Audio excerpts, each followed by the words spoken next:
Здраво, вие слушате радио Канал 103, ова е 133-тото издание на емисијата ТВ 103, односно специализирана радио емисија за актуелни и квалитетни ТВ серии, а во денешното издание на емисијата ќе ви говорам за една серија која неколку пати ја реферира во изминативе месеци, од проста причина што ја гледав недела за недела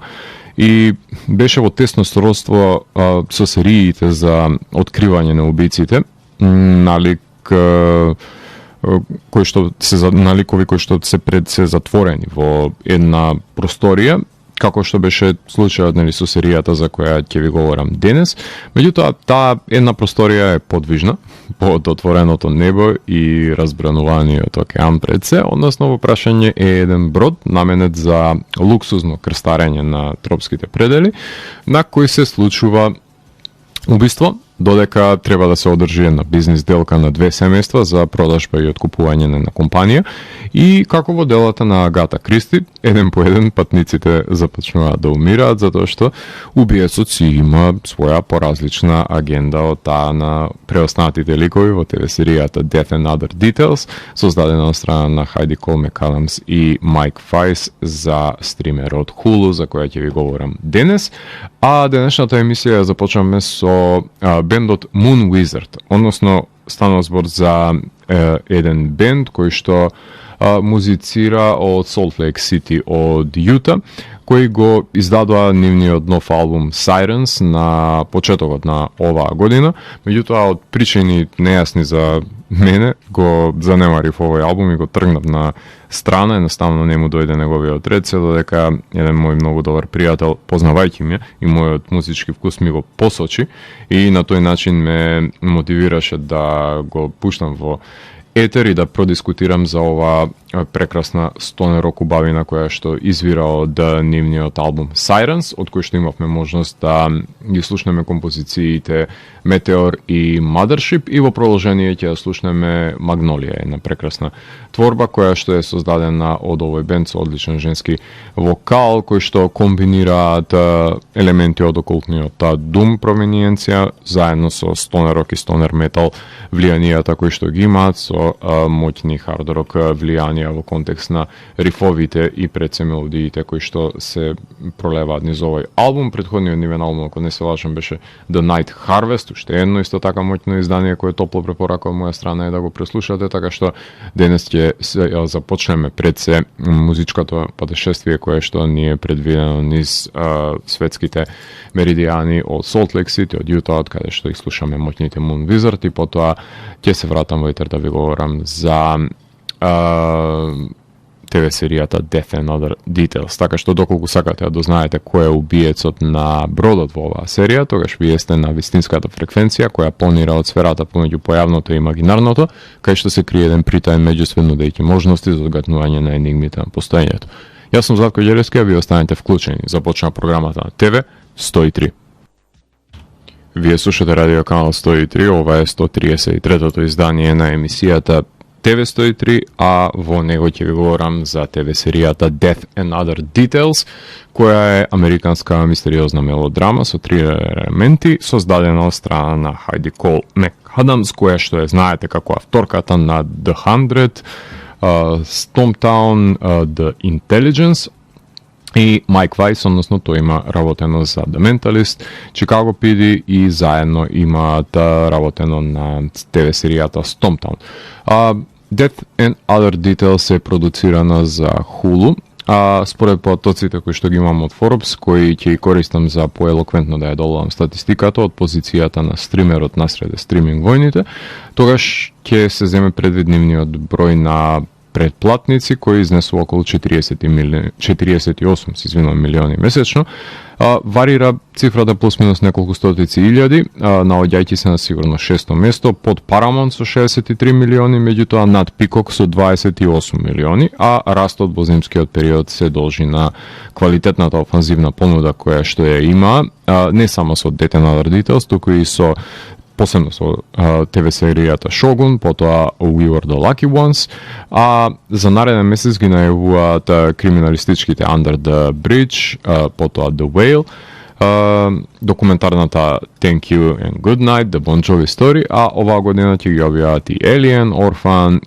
Interior, Chinatown. Имаат практика да објавуваат помал број на серии, да ги влечкаат недела за недела, но ако ви се погодат, например, две од нив, ќе ве фатат за мамецот на јадицата, ќе видите влечени 2-3 месеци, како што беше случајот со мене и со ова ТВ серија, односно првите две епизоди се емитуваа на 16 јануари, а потоа недела за недела се објавуваа наредните, завршувајќи на 5 март, кога беа објавени последните две епизоди, што па значи дека за 10 епизоди серијата се гледаше месец и пол, што сметам дека и не е добра солуција за ваква серија која има поголем број на епизоди и губи пареа во средиштето. Па ако веќе се измачува гледачот со непотребното чекање, тогаш треба барем по 2-3 епизоди неделно да се објавуваат, да се компензира за филерите кои што ги имаат, ама тоа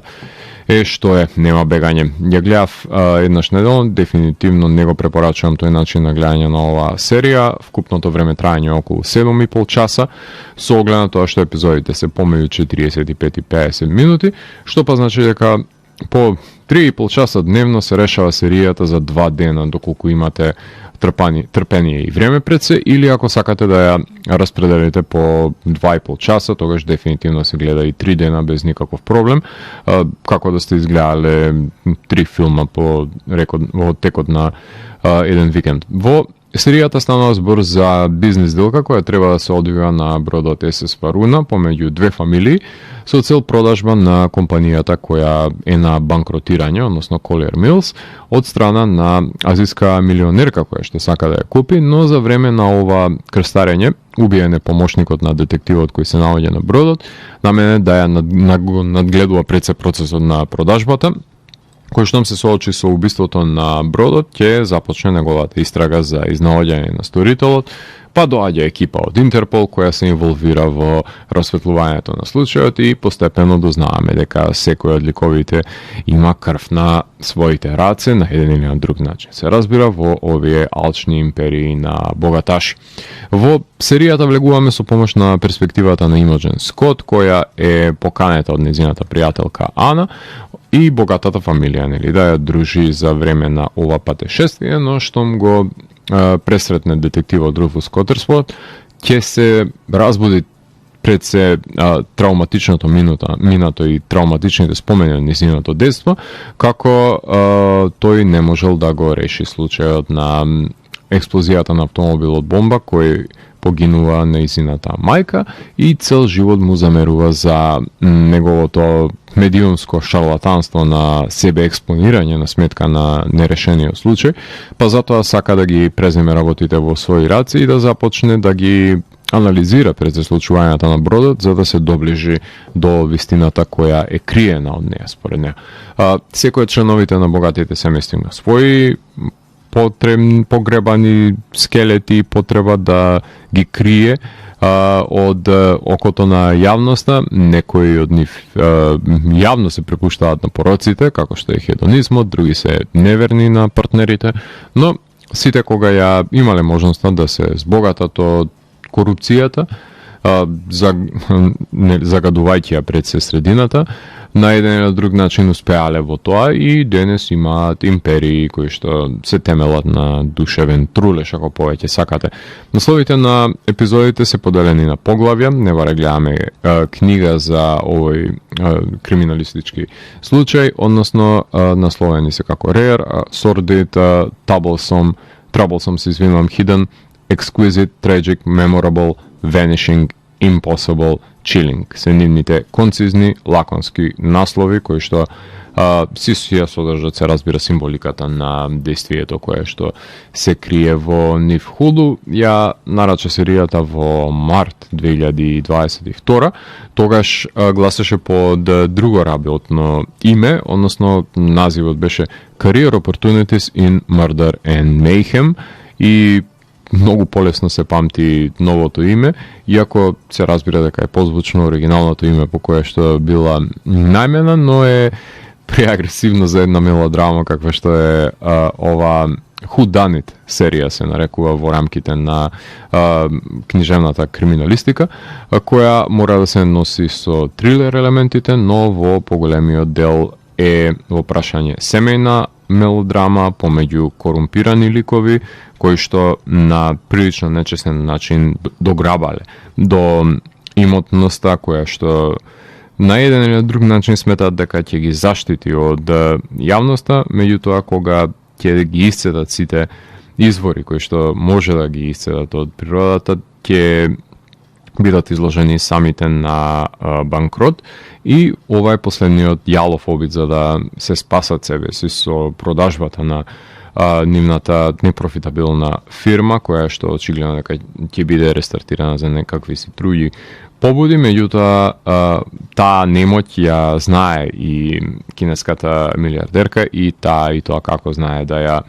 експлоатира за да ја купи фирмата за многу поевтино од тоа што може би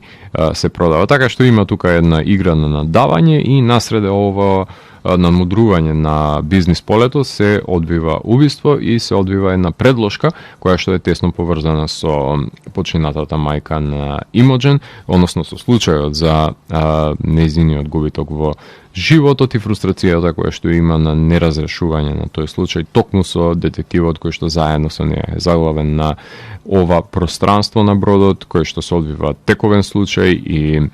секој брка одреден аспект на неразрешеното минато и неразрешената иднина која што се одвива паралелно на овој брод, кој што и тоа како крие тајни под палубата. Така што тука правиме уште една музичка пауза. Денес ќе слушаме по два бенда за време на музиката, на време на музичките блокови, за да имаме можност да продискутираме малку повеќе за по-диверзитетен звук кој што се нуди денес. Во продолжение ќе слушнеме Good Night Sky, односно тие го издадоа нивниот нов албум Oceania, станува збор за бенд кој што свири, односно створи во Њујорк, кои имаат влијание од една страна од психоделичната страна, меѓутоа од друга страна имаат и нагласени гранч влијанија на алтернативниот рок-н-рол од 90-тите со сладж елементи, така што е една интригантна комбинација која што доаѓа од Америка, значи се селиме од Јута во Њујорк, каде што ќе слушнеме Good Night Sky со композициите Off Kilter, Keep It Cool и Too High to Die, и потоа ги слушаме Ороторо, односно од Њујорк се селиме во Бордо во Франција, каде што создава музика овој прогресивен, психоделичен рок-н-рол бенд, кој што исто така има своевидно влијание на алтернативната рок-н-рол сцена на 90-тите, меѓутоа одлично комбинирано со стонер рок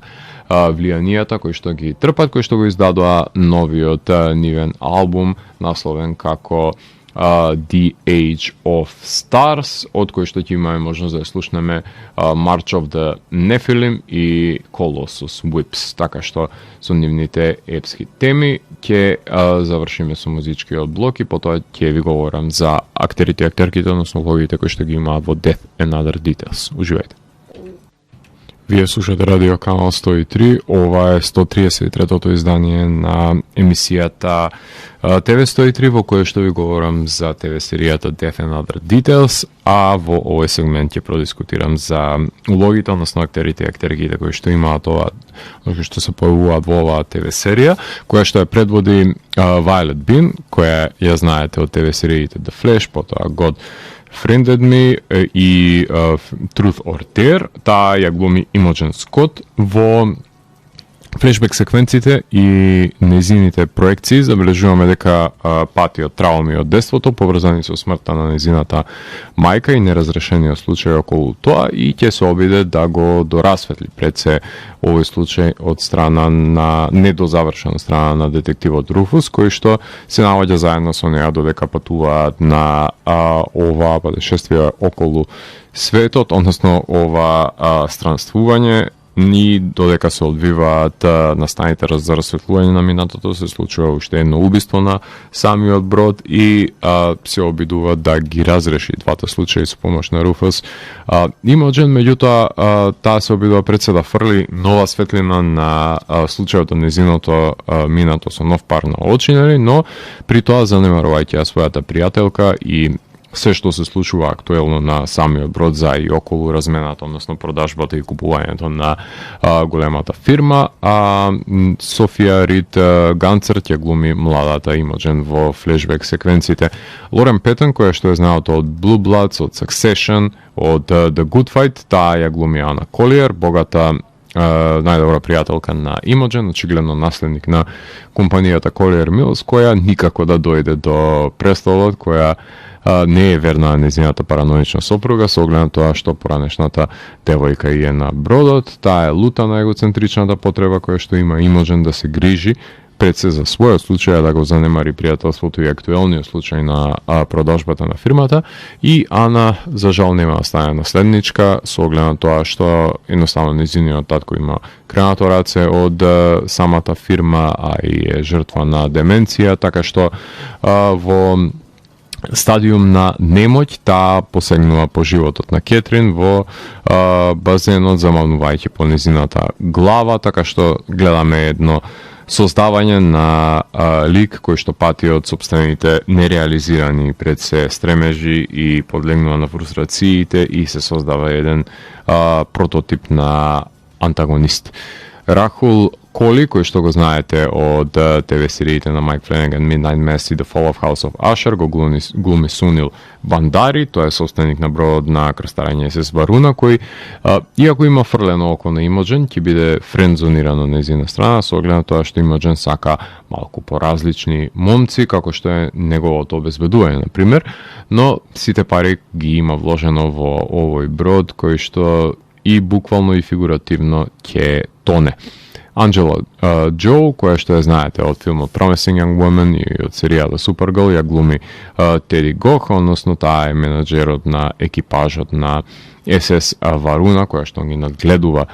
сите гости. Хуго Диего Гарсија, кој има глумено претходно во кратки играни филмови и во Тачес и Сентинелес. Тој го глуми Жил Тусен, тој е шефот на обезбедувањето на СС Варуна, кој што спие со Имоджен и ќе биде од помош за спасување на шверцуваниот екипаж на бегалци во самиот брод. Линда Емонт, ја знаете од Only Murders in the Building, од Gemini Man филмот и Джули и Джулија. Таа ја глуми агентката Хилде Ериксен. Таа е бизнис наклонет агент на Интерпол, која за неја ќе да знаеме дека е нешто повеќе од тоа што се представува, иако ја краси некаква си методичност и прецизност во истрагата која што ќе ја прави за Интерпол, меѓутоа дознаваме дека таа е инволвирана на еден сосема поразличен начин со бизнисмените кои се наоѓаат на бродот и има една незина одмазда која што си ја која што ја тангира од минатото и на еден или друг начин е поврзана со Имоджен и ќе се обелодени кон крајот на сезоната што точно има сгрешено или има направено добро на Имоджен. Менди Потемкин, кој го знаете од ТВ серијата Homeland и од култниот филм The Princess Bride, го глуми Руфус Коттерсворт, односно тоа е детективот кој што порано бил нагласен и само себе прокламиран како најголемиот детектив на светот, со тоа што го нема решено поболноста која што очекува Имоджен случајот од незиното детство за автомобилобомба кој што ја одзема животот на незината мајка, меѓутоа тој со незина помош и незиното ново светло кое што ќе офрли во истрагата и на незината мајка, меѓутоа со незина помош ќе се обиде да го расветли и убиството кое што се случува на неговиот пријател кој што е протнат андеркавер за да ја надгледува ситуацијата за продажбата на фирмата. Руфус најпрво не е ангажиран од страна на кинеската милиардерка, меѓутоа откако ќе се случи убиството, тој откажува ангажманот и се фокусира на разрешавање разрешување, односно пронаоѓање на убиецот кој што се наоѓа помеѓу патниците на бродот. Пардис Сареми, кој што го знаете од Hell of a Summer, ја глуми Лейла, односно таа е параноичната сопруга на Ана, поранешен кликбейт новинар кој што страда од последиците од травматска сообраќајна несреќа и се сомнева дека секој е осомничен околу неа, која по цел ден и ноќ е затворена во собата, робувајќи на низината параноја, која што ќе се докаже дека има некаква си основа зашто е тоа така. Девид Маршал Грант, кој што знаете од Stepford Wives, го глуми Лоренс Колиер, таткото на Ана е извршен директор на Collier Mills, кој се подготвува да се пензионира, но доправо треба да го прогласи својот наследник, кој што нема да се случи, нели, заради тоа што ликот пати од деменција. Джер Барнс, кој го знаете од филмот Отис, потоа од серијата Justified и од Гриди, глуми Левелин Матерсон, односно тој е адвокатот на фамилијата Колиер со фетиш на доминантка, кој ќе скокне од палубата, еден од позабавните ликови од оваа серија, чии престој е можеби скратен во неа, кој всушност дознаваме дека е вистинскиот татко на Ана, како што тоа ќе се разоткрие во текот на серијата. И да ги напоменеме Майкл Гледис, кој што го знаете од Терминатор Genesis, тој е Кит Трубицки, еден прилично непријатен бизнисмен, кому Трип му се додворува, подоцна се открива дека е Дени Тарнер, односно помошник и најдобар пријател на Руфус, но тоа ќе се случи откако ќе биде првата наденета жртва на бродот. Джек Катмор Скот, кој што го знаете од последната сезона Фрейзер, потоа глуми во Тенет и Опенхаймер, тој глуми Трип Колиер, тој е декадентниот брат на Ана, еден женкарош, еден хедонист и еден коцкар од туѓите, пред се коцкар со туѓите пари на неговата фамилија. Покрај него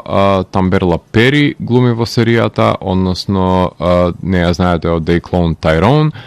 филмот, потоа од APB, таа ја глуми Александра Хохенберг, односно таа е гувернарка од Вашингтон, близок соработник на семејството Колиер, со пријател Парох и инфузија во низината рака во секоја сцена,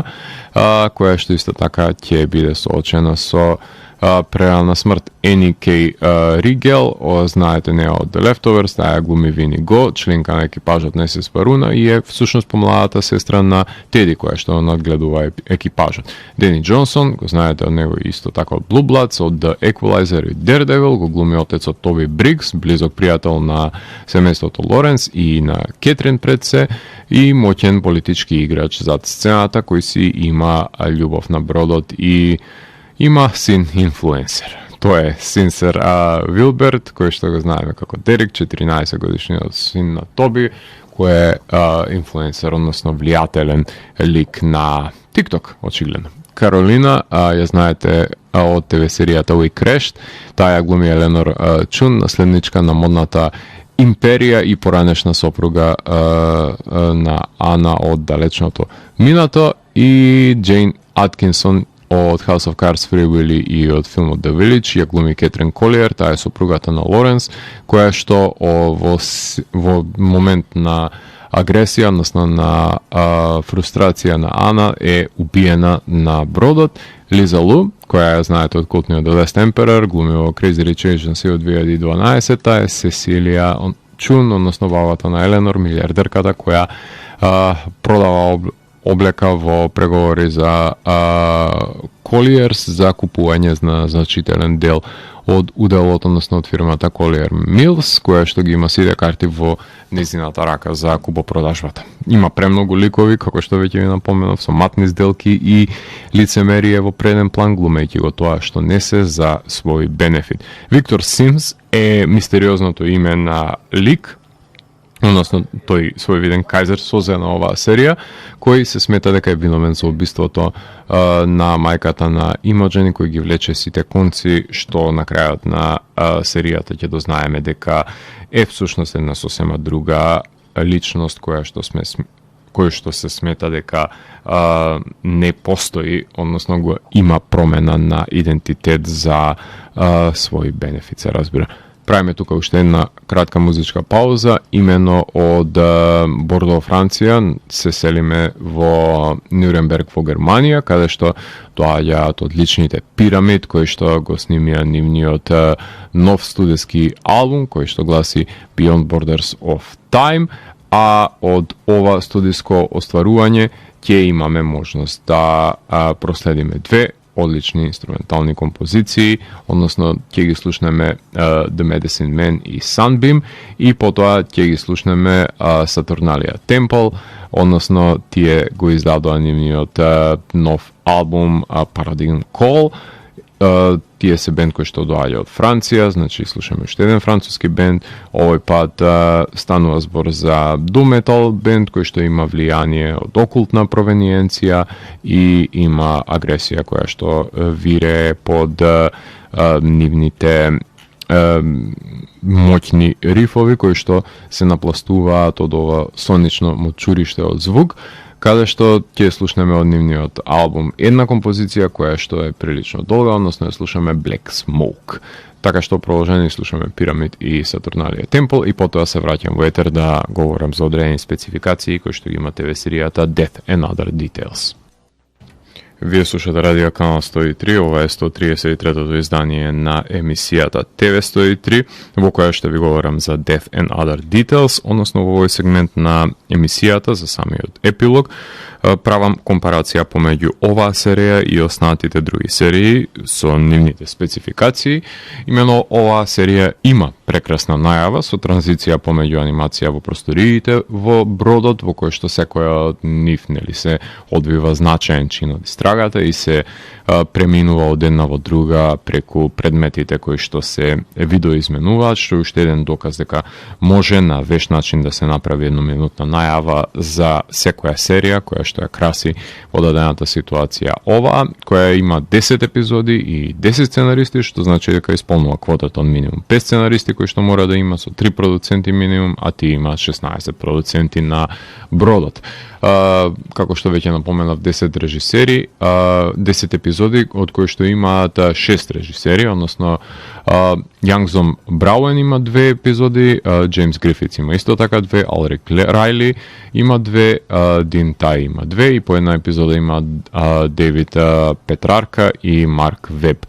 Музиката, која што ќе имаме можност на крајот на емисијата да ја слушнеме од изборот кој што го направив од овој скор, ја работи Брукер Уей, кој што во композициите скоро си поигрува со едно заводливо танго, кое е надоградено со континуиран перкашн, со диралки, шейкери и спојна електроника и оркестрација, со предимство на гудачката свита, на моменти звучи Елфмановски, токму поради ова поигрување на танго на контрабас, кое треба да иницира некаква интрига во крими елементите кои што се составен дел од серијата, и можеме да слушнеме дури и оргули засирени како дополнителен акцент на оваа серија, со понекој женски глас откору потребен како своевиден инструмент, како засебен дел за надградување на ова очудување. А во поглед на сценографијата ситуирани се на луксузен брод, односно имаме палуба, соби, коридори и подруми, односно подземјето на, ако може така условно да се нарече, односно подножјето на самиот брод, каде што се кријат дополнителни тајни, дури има и сервери во нив, како што може да воочиме. Поглед на фотографијата на оваа серија, директор на фотографија се Магни Агустсон со 5 епизоди и останатата половина е екранизирана од страна на Фернандо Реес Аленде со 4 и Джими Линци со 1. Така што се користат силно светло се користи на палубата, се разбира во подножјето е сосема поразличен пристапот на фотографијата, каде што се кадрира во тие затворени простори, каде што клаустрофобијата треба да се истакне, а во поглед на монтажата ја работат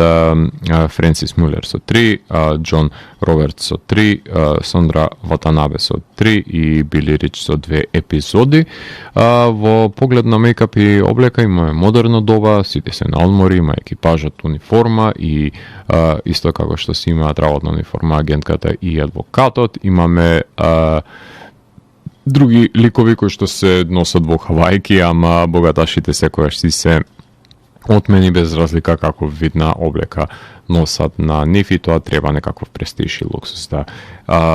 отслика во оваа елита која што е заглавена на бродот. Нема надприродни елементи во оваа ТВ серија, исто како што нема хумор, еротика имаше неколку соголувања и пропелкање низ кревети, меѓутоа не можам да кажем дека има некаква повисока естетизација. Тоа што може да се погледне во оваа серија, во поглед на ефекти, има камшикувања на денати ликови, така што има неколку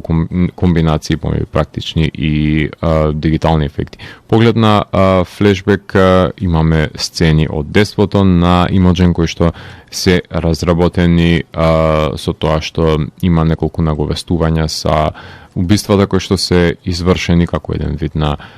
освежување во оваа ТВ серија. Поглед на жанрот имаме драма, следиме драма со мистерија и детективски крими трилер елементи. Значи еден хибрид, еден амалгам помеѓу овие жанровски тропи. Во поглед на стилизираниот јазик се говори на англиски и на кинески помеѓу ликовите кои што откупуваат компанијата. Поглед на недостатоци, како што веќе ви напоменав, има премногу ликови од кои малте не сите се корумпирани и погледнете што се случува кога ќе се надаваат само богаташите за да купат место во хеликоптерот на бродот, ќе ви стане јасно за какви ликови станува збор и многу тешко е да се најде некакво си искупување за тоа нивно однесување, дури и кај Ана. Тешко може да се направи тоа, меѓутоа има плејада на ликови каде серијата се расплинува и не секоја од тие приказни е подеднакво интригантна за следење. Во поглед на континуитетот на епизоди е речиси задржан, освен тоа нурнување во филер пространството на средиштето на оваа ТВ серија сепак има 10 епизоди, што значи дека многу е тешко да се одржи континуитет на речиси 8 часовно време трајање, така што нужно е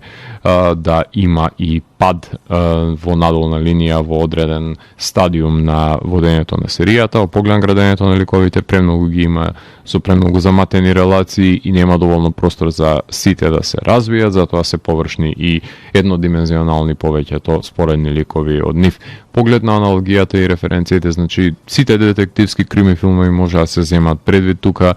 од модерните Knives Out до култните филмови како Murder on the Orient Express и сите адаптации на Агата Кристи, потоа Clue може да се земе како аналогија филмска, а слични ТВ серии секако дека се серијата за која што ви говорев, Murder at the End of the World, која што сличен период се појави, потоа комичната The After Party, обидот за комедија наречен Only Murders in the Building, потоа ќе ги земеме тука предвид и The Fall of House of Usher и Succession како одлики на богати семејства во криминогени потфати, како и патувањето на богаташите на The White Lotus, и ќе ги напоменеме The 100, The Mentalist, One of Us is Lying, The Flight Attendant, The Sinner, Midsommar Murders, Prime Suspect, Broadchurch, Luther, Murder Will, Miss Fisher's Murder Mysteries, Poker Face, Deadlock, The Woman in the House Across the Street from the Girl in the Window, Monsieur Spade, Перри Мейсон, како серии кои што имаат криминалистички елементи, голем дел од овие што ви ги напомнав имаат и детектив во нив, кој што расветлува случај, што исто така е аналогно на ТВ серијата Death and Other Details, кој што има драматична атмосфера, загарантирана гледливост и постигната убедливост во поглед на епилогот. По експлозијата која што се случува на бродот, се спасуваат протагонистите и дознаваме дека мајката и ќерката ќе бидат повторно заедно, со оглед на тоа што мистеријата во оваа серија е тоа што детективката, која е најмена за истражување на убиството, е всушност незината мајка, која што дознаваме дека го криела незиниот идентитет, го сменила за да може да се спаси себе си и да не инволвира останатата семејство, останатиот дел од семејството, односно дознаваме дека инспекторката, со оглед на тоа што е незината мајка, ја штитела кинеската милионерка која на времето била сведочка во минатото за незин случај, така што има своја лична одмазда за богаташите еден по еден и таа ги ликвидира. Кира пак ќе си остане подмолна изнудувачка со оглед на тоа што и ветува дека нема да биде изнудувачка на богаташите, како што тоа го правела во минатото, иако ќе прекрши нејзиниот збори, зад нејзиниот грб веќе ќе има нова мета со помош на нејзината организација која што ќе сака да се освети, ама сите соработуваат да ја уапсат од страна на полицијата Кира, односно условно кажано мајката на Имоджен, затоа што не е ништо подобра од начинот на кој што таа се представува, од самите богаташи кои што таа ги уценува, односно таа е Виктор Семс, со оглед на тоа што таа не постои и тој лик е измислен, односно дознаваме дека никој го нема извршено убиството кое што не се случило. Санел треба да се снеме исто така со да се сноси со последиците на бродот, со оглед на тоа што има жртви кои што остануваат на него и за травмата која што има предизвикано. 8 од 10 е оценката која што ја евалуирам оваа серија. Продолжение на оваа серија има нови случаи кои што може да ги решаваат, например Имоджен и Руфус, заради тоа што имаме едно тандем дуо на чирак и учител. Во таа заемна корелација Ана веќе станува совршен антагонист, која што не знам колку може овој случај да се влечка понатаму, освен ако има некакво си ново инволвирање, затоа што на крај Имоджен повторно наоѓа мртво тело насреде скијање, така што тоа би било некаков си нов случај кој што може би го разработувала таа со помош на Руфус, меѓутоа ќе видиме дали воопшто Хулу ќе се дрзнат да го финансираат продолжувањето на оваа ТВ серија. Нема кој знае какви носечки актерски звезди кои што не би можеле, например, да ги откажат, не знам, филмските ангажмани за да може да ја снимаат серијата,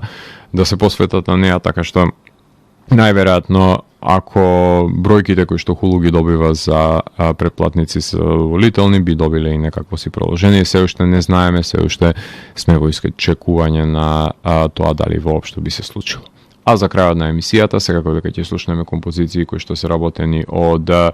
Брукер Уей, кои се составен дел од самиот скор на оваа ТВ серија. Вие го слушавте 133-тото издание на емисијата ТВ 103 со Златко Ѓелевски, каде детално ја анализирав првата сезона од серијата Death and Other Details. ТВ 103 е уникатен сигнал кој се појавува секој четврток нова фреквенција и во рок од 2 часа ви нуди длабински поглед во значењето на актуелните ТВ серии. Во наредното издание гледајте ТВ серии и останете вклучени. Чао, чао.